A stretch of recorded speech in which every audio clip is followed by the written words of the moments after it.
세상의 모든 성공은 사람으로부터 시작된다. 아무리 뛰어난 능력을 가졌어도, 아무리 훌륭한 아이디어가 있어도 결국 사람을 움직이지 못하면 그 어떤 것도 이룰 수 없다. 상위 1%의 사람들은 이 사실을 너무나 잘 알고 있다. 그들은 타인의 마음을 읽고 상황을 지배하며 원하는 결과를 만들어낸다. 그리고 놀랍게도 그들이 사용하는 방법은 특별한 재능이나 천부적인 카리스마가 아니다. 그것은 명확한 원칙과 전략이다. 오늘 공개하는 내용은 당신이 살아가면서 절대적으로 알아야 할 인간관계의 핵심 비밀이다. 첫 번째, 경청이 최고의 답변이다. 상대가 말을 끝낼 때까지 절대로 끊지 마라. 대부분의 사람들은 자신이 말을 많이 할수록 상대방을 설득할 수 있다고 착각한다. 이것은 치명적인 오류다. 진정한 영향력은 말이 아니라 듣기에서 나온다. 상대방이 말할 때 끝까지 듣는 사람, 중간에 끊지 않는 사람, 그 사람이 진짜 권력자다. 사람들은 자신의 이야기를 경청하는 사람에게 무의식적으로 호감을 느끼고 마음을 연다. 경청은 상대방으로 하여금 더 많이 말하게 만든다. 상대방이 많이 말할수록 그들의 약점, 욕망, 진짜 의도가 드러난다. 이것이 협상 테이블에서 조용히 듣는 사람이 승리하는 이유다. 상위 1%는 절대 먼저 조건을 제시하지 않는다. 그들은 경청을 통해 상대방이 먼저 카드를 공개하게 만든다.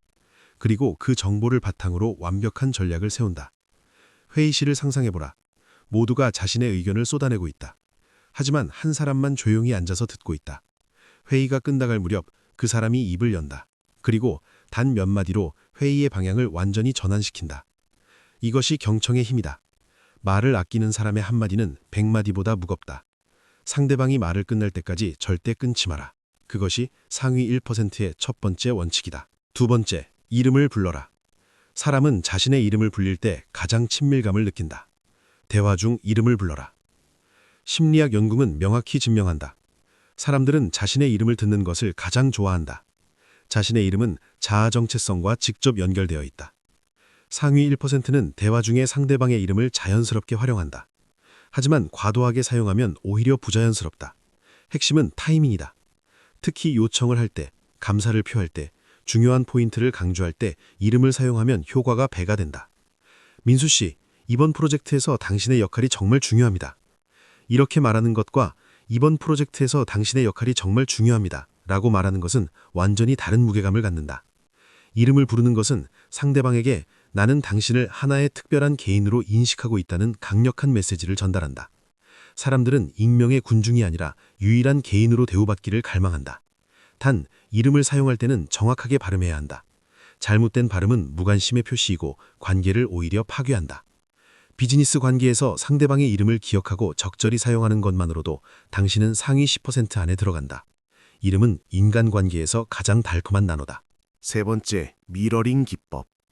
상대의 동작이나 말투를 살짝 따라하라. 무의식적인 동질감을 형성하라.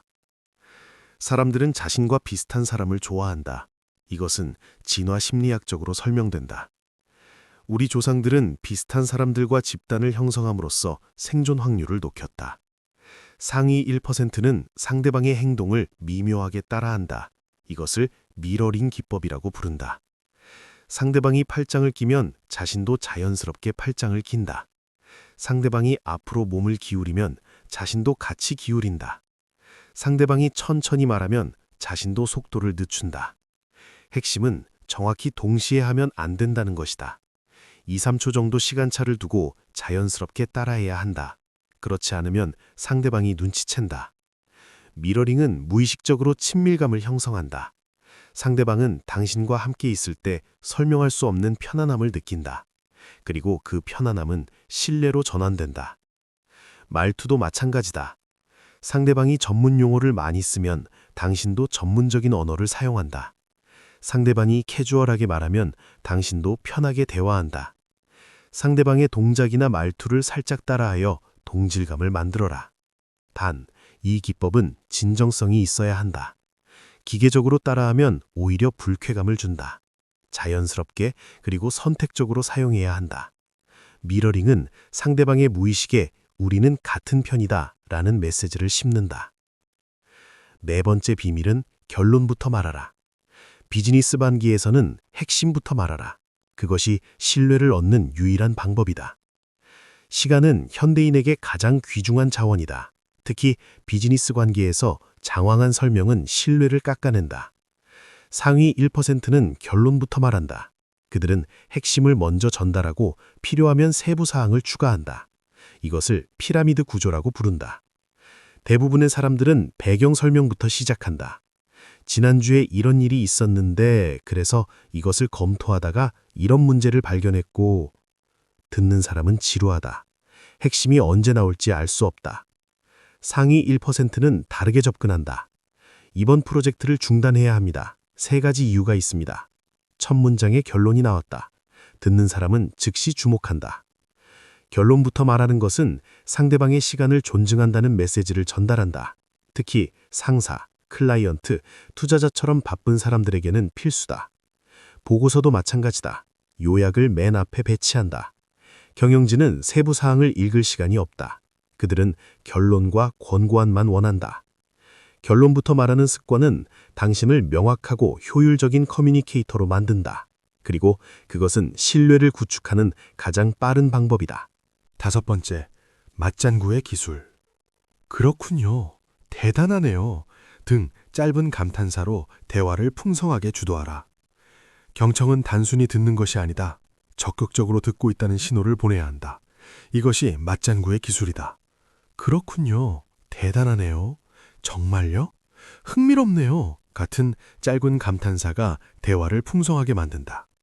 이런 반응은 상대방에게 나는 당신의 말에 집중하고 있다는 메시지를 전달한다. 상위 1%는 맞장구의 타이밍을 정확히 한다. 너무 자주 하면 진정성이 떨어진다. 너무 드물면 무관심해 보인다. 핵심은 상대방의 중요한 포인트에서 반응하는 것이다. 고개를 끄덕이는 것도 강력한 맞장구다. 연구에 따르면 고개를 끄덕이며 듣는 사람은 그렇지 않은 사람보다 훨씬 높은 신뢰를 얻는다. 눈맞춤도 중요하다. 상대방의 눈을 보면서 맞장구를 치면 효과가 배가 된다. 단, 너무 응시하면 불편하니 적절한 균형이 필요하다.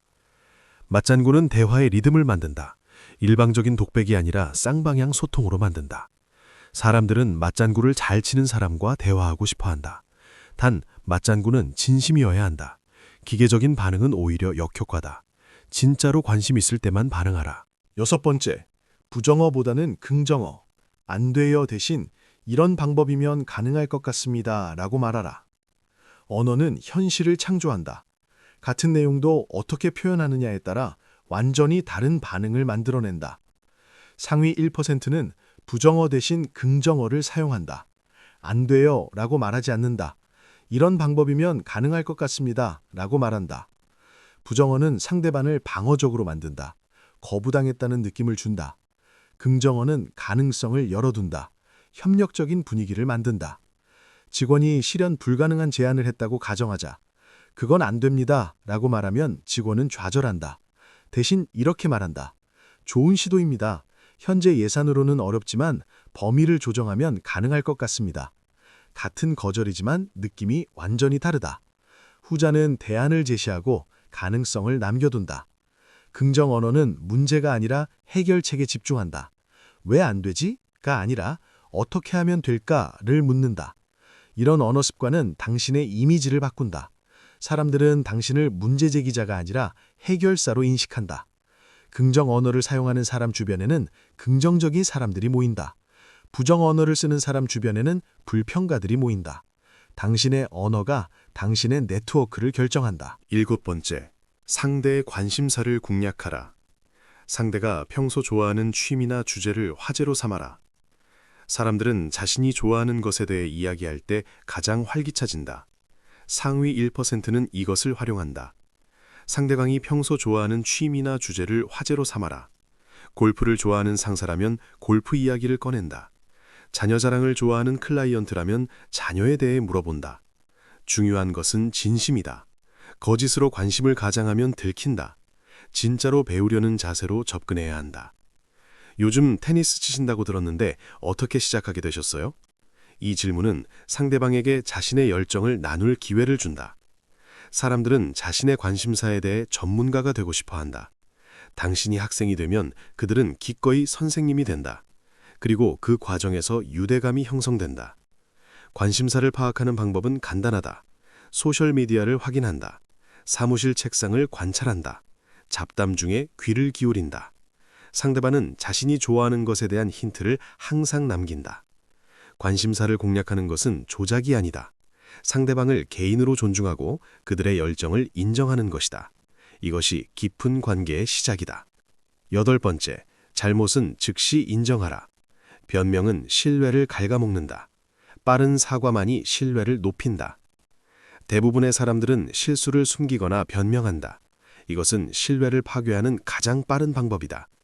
상위 1%는 잘못을 즉시 인정한다. 변명하지 않는다. 핑계대지 않는다. 명확하고 간결하게 인정한다.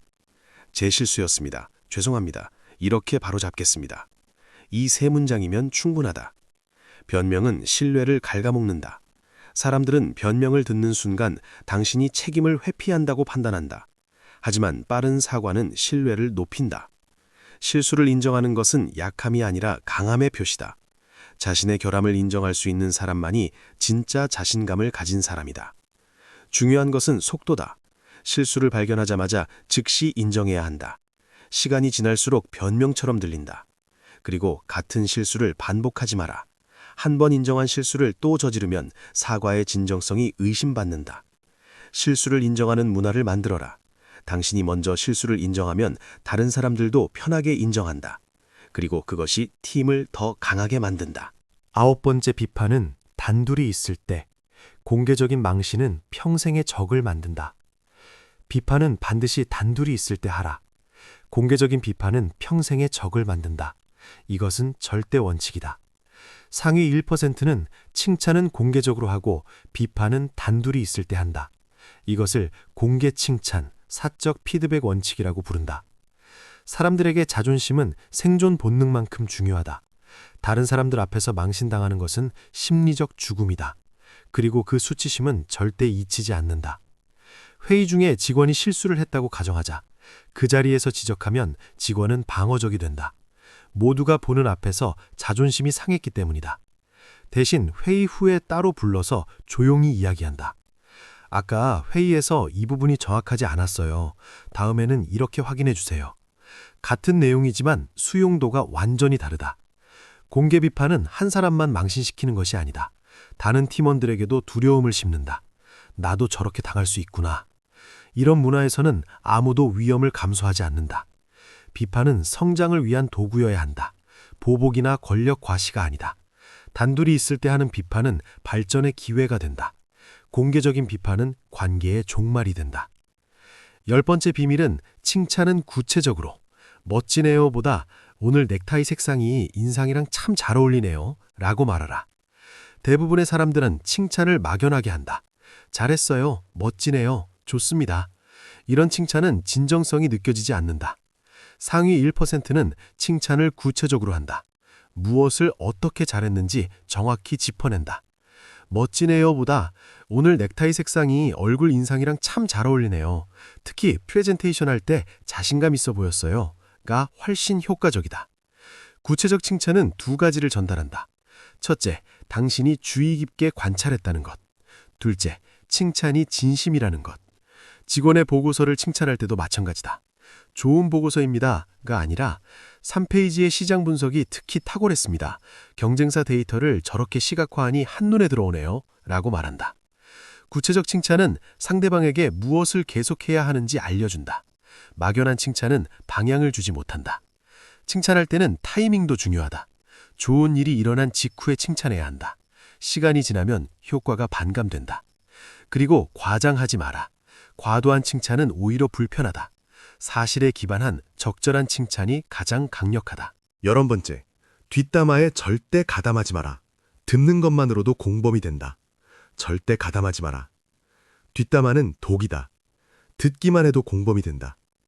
상위 1%는 뒷담화에 절대 가담하지 않는다. 누군가 다른 사람에 대해 안 좋은 이야기를 시작하면 그들은 화제를 전환하거나 자리를 뜬다. 뒷담화의 문제는 세 가지다. 첫째, 당신의 평판을 망친다. 뒷담화를 하는 사람은 신뢰받지 못한다. 저 사람이 A에 대해 저런 말을 한다면 나에 대해서도 하겠지 라고 생각한다. 둘째, 결국 당사자에게 전달된다. 세상에 비밀은 없다. 당신이 한 말은 언젠가 돌고 돌아서 본인 귀에 들어간다. 셋째, 시간 낭비다. 뒷담화는 어떤 문제도 해결하지 못한다. 단지 부정적 에너지만 만들어낸다. 동료가 당신에게 뒷담화를 시작하면 이렇게 대응한다. 그 이야기는 본인에게 직접 하는 게 좋지 않을까요? 또는 저는 그분을 잘 모르니 판단하기 어렵네요. 이런 반응은 당신이 뒷담화에 관심 없다는 신호를 보낸다. 그리고 사람들은 당신 앞에서 뒷담화를 멈춘다. 긍정적인 이야기만 하라. 칭찬하거나 아무 말도 하지 마라. 이것이 장기적으로 당신의 평판을 지키는 유일한 방법이다. 12번째, 전달된 칭찬의 위력. A가 너 칭찬하더라는 말은 직접 하는 칭찬보다 훨씬 강력하다. 이 점을 활용하라. 직접 칭찬도 좋다. 하지만 전달된 칭찬은 그 효과가 몇 배다. A가 너 칭찬하더라는 말은 직접 칭찬보다 훨씬 강력하다. 왜냐하면 진정성이 의심의 여지가 없기 때문이다. 직접 칭찬은 때로 저 사람이 뭔가 원하는 게 있나? 라는 의심을 받는다. 하지만 제3자를 통한 칭찬은 순수하다. 당신이 없는 자리에서 했다는 것은 진심이라는 증거다. 상위 1%는 이것을 전략적으로 활용한다. A를 칭찬할 일이 있으면 A에게 직접 말하는 것도 중요하지만 B에게도 말한다. A가 정말 잘하더라고요. 그러면 B가 A에게 전달한다. 이 칭찬은 두 가지 효과를 낸다. A는 당신의 칭찬을 더 진심으로 받아들인다. 그리고 B도 당신을 긍정적인 사람으로 인식한다. 전달된 칭찬을 만들려면 사람들 앞에서 없는 사람을 칭찬하는 습관을 들여야 한다. 오늘 김대리가 클라이언트 응대를 정말 잘했어요. 이런 말은 반드시 김대리 귀에 들어간다. 반대로 없는 사람에 대해서는 비판하지 마라. 그것도 반드시 전달된다. 당신의 평판을 지키고 싶다면 없는 사람에 대해서는 긍정적인 말만 하라. 13번째, 유머 감각. 자신을 낮추는 유머를 사용하라. 긴장감을 해소하는 최고의 도구다. 유머는 관계의 윤활유다. 하지만 잘못된 유머는 관계를 파괴산다. 상위 1%는 자신을 낮추는 유머를 사용한다. 다른 사람을 비하하는 유머는 절대 하지 않는다. 자기 비하 유머는 긴장감을 해소하는 최고의 도구다. 당신이 자신의 실수나 약점을 웃음거리로 만들면 다른 사람들은 편안해진다. 중요한 프레젠테이션에서 실수를 했다고 가정하자. 당황해서 얼버무리면 분위기가 어색해진다. 대신 웃으면서 말한다. 죄송합니다. 오늘 아침 커피를 3잔 마셨는데 아직도 부족한가 봅니다. 청중은 웃는다. 긴장이 풀린다. 당신의 인간적인 모습에 오히려 호감을 느낀다. 자기 비하 유머의 핵심은 중요하지 않은 약점을 소재로 삼는 것이다. 핵심 역량과 관련된 것은 농담거리로 삼지 마라. 당신이 재무 전문가라면 숫자 계산 실수를 유머로 만들면 안 된다. 대신 운동신경이 없다거나 요리를 못한다는 것은 괜찮다. 자기 비하 유머는 또한 당신을 겸손하게 보이게 만든다. 완벽한 척하는 사람보다 자신의 결함을 인정하는 사람이 더 매력적이다. 단, 과도한 자기 비하는 역효과다. 자신감 없어 보인다. 균형이 중요하다. 가끔씩 적절한 순간에 사용하는 것이 최선이다. 14번째, 먼저 인사하라. 인사만 잘해도 인간관계의 50%는 확보된다. 먼저 다가가 인사하라. 인간관계의 50%는 인사로 결정된다. 이것은 과장이 아니다. 상위 1%는 절대 인사를 기다리지 않는다. 그들은 항상 먼저 인사한다. 엘리베이터에서, 복도에서, 회의실에서, 어디서든 먼저 인사한다. 먼저 인사하는 것은 주도권을 잡는 행위다. 상대방이 인사할지 말지 고민하는 동안 당신은 이미 긍정적인 첫인상을 만들었다. 인사의 힘은 누적된다. 매일 아침 먼저 인사하는 사람은 한 달 후면 친절한 사람으로 인식된다. 인사를 기다리는 사람은 거만한 사람으로 낙인 찍힌다. 인사할 때는 눈을 마주쳐야 한다. 고개만 까딱하는 인사는 형식적이다.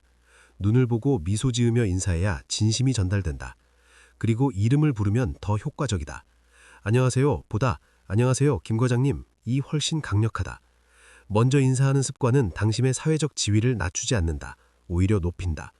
자신감 있는 사람만이 먼저 다가갈 수 있다. 조직에서 가장 먼저 인사하는 사람이 가장 빨리 승진한다는 연구 결과가 있다. 인사는 비용이 들지 않는다. 하지만 그 투자 수익률은 엄청나다. 15번째, 기브 앤 테이크. 먼저 베풀어라. 호의는 반드시 빚이 되어 돌아온다. 대부분의 사람들은 받은 만큼 준다. 이것은 평범한 사람의 방식이다. 상위 1%는 먼저 베푼다. 받기 전에 준다. 요청받기 전에 도움을 제공한다. 이것을 기브 앤 테이크가 아니라 기브 앤 테이크라고 부른다. 호의는 빚이 되어 돌아온다. 이것은 인간 심리의 기본 원리다. 누군가에게 도움을 받으면 사람들은 그 빚을 갚고 싶어 한다. 상위 1%는 이것을 전략적으로 활용한다. 하지만 계산적으로 하지 않는다. 진심으로 돕되 그것이 나중에 돌아올 것이라는 믿음을 갖는다. 당신이 동료에게 먼저 도움을 제공한다고 가정하자. 프로젝트를 도와준다. 유용한 정보를 공유한다. 업무 조언을 해준다. 대가 없이 제공한다. 몇 달 후 당신이 도움이 필요할 때 그 동료는 기꺼이 나선다. 당신에게 빚졌다고 느끼기 때문이다. 중요한 것은 먼저 주는 것의 질이다. 형식적인 도움은 의미 없다. 상대방이 진짜 필요로 하는 것을 파악해서 제공해야 한다. 그리고 조건을 달지 마라.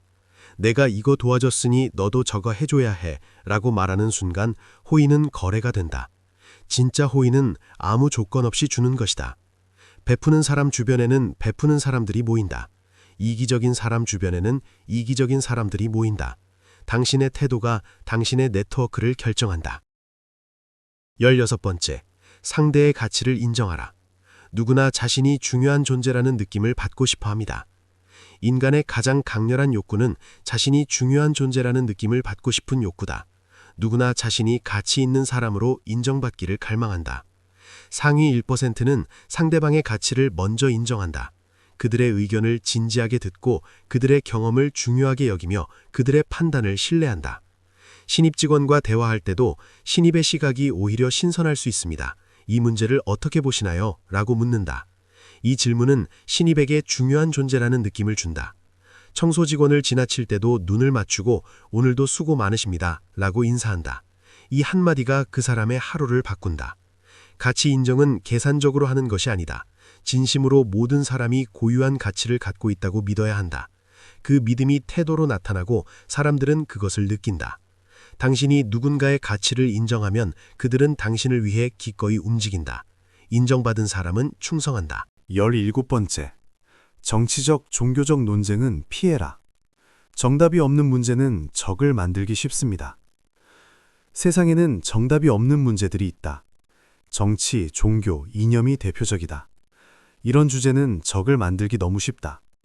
상위 1%는 이런 논쟁에 절대 끼어들지 않는다. 누군가 정치 이야기를 꺼내면 조용히 듣되 자신의 입장을 명확히 밝히지 않는다. 그런 관점도 있네요. 흥미롭습니다. 라고 말하고 화제를 전환한다. 동의하는 것도 아니고 반대하는 것도 아니다. 중립을 지킨다. 정치나 종교 논쟁에서 이기는 것은 아무 의미가 없다. 상대방의 생각을 바꿀 수도 없고 그 과정에서 관계만 파괴된다. 직장에서 동료가 특정 정당을 지지한다고 열변을 토한다. 당신은 반대 입장이다. 여기서 반박하면 평생의 적을 만든다. 대신 이렇게 대응한다. 정치는 복잡한 문제라 저는 잘 모르겠습니다. 점심은 뭐 먹을까요? 논쟁을 회피하는 것이 비겁함이 아니다. 그것이 지혜다. 당신의 신념은 중요하다. 하지만 그것을 모든 사람에게 설득할 필요는 없다. 불필요한 전장에서 싸우지 마라. 18번째. 공을 타인에게 돌려라. 성과를 나누면 더 큰 지지 세력을 얻습니다. 성과를 독차지하는 사람은 단기적으로는 이득을 본다. 하지만 장기적으로는 고립된다. 상위 1%는 성과를 나눈다. 프로젝트가 성공했다. 상사가 당신을 칭찬한다. 이때 대부분의 사람들은 그 칭찬을 받아들인다. 감사합니다. 열심히 했습니다. 상위 1%는 다르게 반응한다. 팀원들 덕분입니다. 특히 김 대리의 데이터 분석이 결정적이었습니다. 저는 조율만 했을 뿐입니다. 이 말은 3가지 효과를 난다. 첫째, 팀원들의 충성심을 얻는다. 둘째, 상사에게 리더십을 입증한다. 셋째, 겸손한 사람으로 인식된다.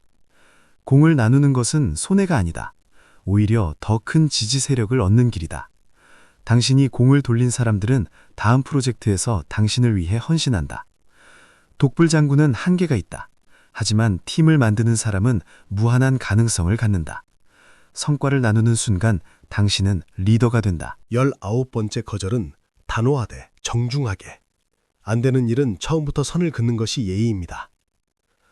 모든 것에 예스라고 말하는 사람은 존중받지 못한다. 상위 1%는 명확하게 노라고 말할 줄 안다. 하지만 그들의 거절은 관계를 해치지 않는다. 거절할 때는 3가지를 포함한다. 첫째, 요청을 인정한다. 둘째, 거절의 이유를 설명한다. 셋째, 가능하면 대안을 제시한다.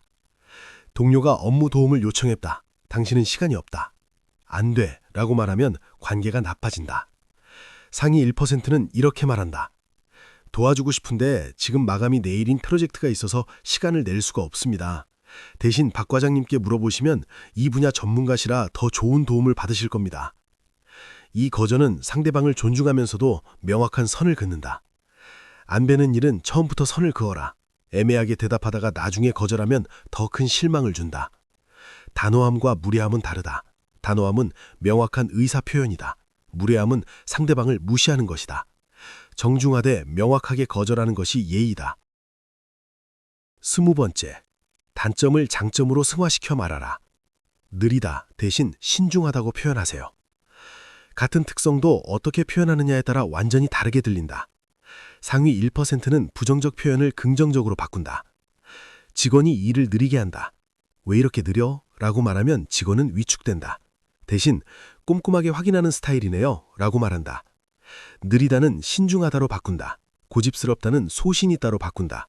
말이 없다는 신중하게 생각한다로 바꾼다. 이것은 거짓말이 아니다. 모든 특성은 양면성을 갖고 있다. 어느 면을 강조하느냐의 차이일 뿐이다. 당신 자신을 소개할 때도 마찬가지다. 저는 완벽주의자라 느립니다가 아니라 저는 디테일을 중시합니다 라고 말한다. 부정적 프레임은 사람을 위축시킨다. 긍정적 프레임은 사람을 성장시킨다. 같은 현실도 어떻게 말하느냐에 따라 결과가 달라진다. 21번째. 모두에게 사랑받으려 하지 마라. 10명 중 1명은 나를 싫어하기 마련입니다. 10명 중 1명은 반드시 당신을 싫어한다. 이것은 통계적 사실이다. 당신이 아무리 완벽해도 아무리 친절해도 누군가는 당신을 싫어한다. 상위 1%는 이 사실을 인정한다. 그리고 모든 사람에게 좋은 사람이 되려고 애쓰지 않는다. 당신이 모두에게 사랑받으려 하면 정체성을 잃는다. 이 사람 앞에서는 이렇게, 저 사람 앞에서는 저렇게 행동하다가 결국 아무도 신뢰하지 않는 사람이 된다. 당신을 싫어하는 사람을 바꾸려고 노력하지 마라. 그것은 시간 낭비다. 대신 당신을 좋아하는 사람들에게 집중하라. 누군가 당신을 싫어한다면 그것은 당신의 문제가 아니다. 그것은 그 사람의 문제다. 당신은 당신답게 살아라. 단, 당신을 싫어하는 사람이 50%가 넘는다면 그것은 당신의 문제다. 그때는 자신을 돌아봐야 한다. 하지만 10에서 20%는 정상이다. 22번째. 화가 날 때는 말을 아껴라. 감정적일 때 내뱉은 말은 반드시 후회합니다. 감정적일 때 내뱉은 말은 반드시 후회를 부른다. 화난 상태에서는 이성이 작동하지 않는다. 당신은 상처 주는 말을 무차별로 쏟아낸다. 상위 1%는 화가 날 때 입을 닫는다. 말하지 않는다. 이메일도 쓰지 않는다. 메시지도 보내지 않는다. 대신 24시간을 기다린다. 하루가 지나면 감정이 가라앉는다. 그때 다시 생각해보면 그때 말하지 않기 잘했다는 생각이 든다. 회의 중에 동료가 당신을 비난했다. 분노가 치밀어 오른다. 당장 반박하고 싶다. 하지만 참아라. 이 부분은 나중에 따로 이야기하겠습니다 라고 말하고 회의를 진행한다. 회의가 끝나고 혼자 있을 때 감정을 정리한다. 감정이 가라앉은 후에 대화하면 훨씬 생산적이다. 문제 해결에 집중할 수 있다. 감정 싸움은 아무것도 해결하지 못한다. 화가 날 때는 입을 닫아라. 이것이 당신의 커리어와 관계를 지키는 가장 확실한 방법이다. 23번째. 비밀은 나만 알고 있어라. 내가 내 비밀을 못 지키는데 남이 지켜줄 리 없습니다. 내가 내 비밀을 못 지키는데 남이 지켜줄 리 없다. 이것은 명백한 진리다. 상위 1%는 절대 비밀을 발설하지 않는다. 친한 친구에게도 배우자에게도 누구에게도 말하지 않는다. 직장에서 중요한 프로젝트 정보를 알게 됐다. 아직 공개되지 않은 정보다. 친구가 물어본다. 요즘 회사에서 뭐 하니? 대부분의 사람들은 자랑하고 싶어 한다. 사실 우리 회사가 곧 대박 프로젝트를 발표할 거야. 이 순간 비밀은 새어나간다. 상위 1%는 그냥 일상적인 업무들이지 라고 대답한다. 아무리 친한 사이라도 비밀은 비밀이다. 비밀을 지키는 사람은 신뢰를 얻는다. 상사는 중요한 정보를 당신에게 공유한다. 동료는 고민을 털어놓는다. 비밀을 지킬 수 있는 사람에게 기회가 온다. 반대로 비밀을 못 지키는 사람은 고립된다. 아무도 중요한 이야기를 하지 않는다. 정보의 흐름에서 제외된다. 24번째, 무례한 사람에겐 단호하라. 선을 넘는 사람에겐 정확히 불쾌함을 표시해야 합니다. 선을 넘는 사람에게는 정확히 불쾌함을 표시해야 한다. 단호함이 나를 지킨다. 동료가 당신을 공개적으로 모욕했다. 대부분의 사람들은 참는다. 원래 저런 사람이야 라고 합리화한다. 이것은 잘못됐다. 상위 1%는 즉시 대응한다. 지금 그 말은 선을 넘었습니다. 다시는 그런 식으로 말하지 마세요. 차갑고 명확하게 말한다. 무례한 사람은 반응을 본다. 당신이 참으면 계속 무례하게 군다. 당신이 단호하게 나오면 물러난다. 친절과 만만함은 다르다. 당신은 친절할 수 있다. 하지만 만만해서는 안 된다. 경계를 명확히 해야 한다. 단, 단호함은 감정적이지 않다. 화를 내는 것이 아니라 선을 긋는 것이다. 당신의 행동은 용납할 수 없습니다. 라고 차분하게 말한다. 당신의 경계를 지키지 않으면 누구도 당신을 존중하지 않는다. 25번째, SNS를 조심하라. 사적인 감정 배설은 나의 품격을 떨어뜨립니다. 25번째, 필요 이상으로 사생활을 노출하지 마라. 신비감이 권위를 만듭니다. 필요 이상으로 사생활을 노출하지 마라. 신비감이 권위를 만든다. 상위 1%는 자신의 모든 것을 드러내지 않는다. 그들은 선택적으로 정보를 공개한다. 직장에서 개인적인 문제를 모두 털어놓는 사람이 있다. 연애 문제, 가족 갈등, 금전적 어려움. 이런 것들을 상세히 이야기한다. 이것은 친밀감을 만들 수 있지만 동시에 권위를 깎아낸다. 사람들은 당신을 문제 많은 사람으로 인식한다. 적당한 거리를 유지하라. 친근하되 너무 가깝지 않게. 개방적이되 모든 것을 드러내지는 않게. 특히 리더의 위치에 있다면 더욱 조심해야 한다. 리더가 모든 약점을 드러내면 팀원들이 불안해한다. 적당히 감추어라. 그것이 당신의 이미지를 보호하는 방법이다. 26번째, 적을 만들지 마라. 헤어질 때도 정중하게 헤어지는 것이 기술입니다. 헤어질 때도 정중하게 헤어져라. 그것이 최고의 처세술이다. 관계가 끝날 때의 태도가 당신의 진짜 모습을 보여준다. 상위 1%는 어떤 관계든 좋게 마무리한다. 직장을 그만둔다. 동료와 갈등이 있었다. 퇴사하면서 그 동료를 비난하고 싶다. 하지만 참아라. 함께 일할 수 있어서 좋은 경험이었습니다. 앞으로도 연락하며 지냈으면 합니다. 이렇게 마무리한다. 세상은 좁다. 언제 어디서 다시 만날지 모른다. 오늘의 적이 내일의 파트너가 될 수 있다. 연인과 헤어질 때도 마찬가지다. 상처 주는 말을 하고 싶어도 참는다. 좋은 시간이었어. 행복하길 바래. 이렇게 끝낸다. 적을 만드는 것은 쉽다. 하지만 적은 당신의 발목을 잡는다. 평생을 가는 원한을 만들지 마라. 27번째, 경조사는 반드시 챙겨라. 기쁠 때보다 슬플 때 곁에 있는 사람이 오래 기억됩니다. 기쁠 때보다 슬플 때 곁에 있는 사람이 오래 기억됩니다. 반드시 챙겨라. 상위 1%는 경조사를 절대 놓치지 않는다. 결혼식, 장례식, 돌잔치, 병문안. 이런 중요한 순간에 반드시 참석한다. 동료의 부모님이 돌아가셨다. 바쁘다는 핑계로 안 간다. 이것은 실수다. 아무리 바빠도 장례식장에 간다. 30분만 있다가 와도 된다. 중요한 것은 그 순간에 함께했다는 사실이다. 경조사는 관계의 깊이를 보여주는 지표다. 좋을 때만 있는 사람은 잊힌다. 힘들 때 함께한 사람은 평생 기억된다. 결혼식 축의금, 장례식 조의금. 이것은 비용이 아니라 투자다. 관계에 대한 투자다. 상위 1%는 이것을 안다. 그래서 절대 경조사를 소홀히 하지 않는다. 28번째, 끝맺음을 잘하라. 관계의 마지막 모습이 그 사람의 전체 이미지로 남습니다. 관계의 마지막 모습이 그 사람의 전체 이미지로 남는다. 마무리에 정성을 다하라. 심리학에서 이것을 피크 앤드 법칙이라고 부른다. 사람들은 경험의 전체가 아니라 가장 강렬한 순간과 마지막 순간으로 기억한다. 회사를 퇴사한다. 대부분은 퇴사일이 다가오면 대충 마무리한다. 어차피 나갈 곳인데 라는 생각이다. 상위 1%는 마지막 날까지 최선을 다한다. 완벽한 인수인계 문서를 작성한다. 동료들에게 감사 메시지를 전한다. 함께 일할 수 있어서 영광이었습니다. 필요하시면 언제든 연락 주세요. 이렇게 마무리한다. 이런 마무리는 강렬한 인상을 남긴다. 저 사람은 끝까지 프로였다고 기억된다. 프로젝트가 끝날 때도 마찬가지다. 마무리 미팅을 연다. 함께한 사람들에게 감사를 표한다. 클라이언트와의 계약이 끝날 때도 동일하다. 계약이 끝났어도 필요하시면 언제든 연락 주세요. 기꺼이 돕겠습니다. 끝맺음을 잘하는 것은 문을 열어두는 것이다. 세상은 좁다. 언제 다시 만날지 모른다. 마무리에 정성을 다하는 사람은 다시 찾게 된다. 마무리를 소홀히 하는 사람은 다시는 기회가 오지 않는다. 당신이 이 원칙들을 하나씩 실천하기 시작하면 3개월 후 주변 사람들의 반응이 달라진다. 6개월 후 기회가 찾아온다.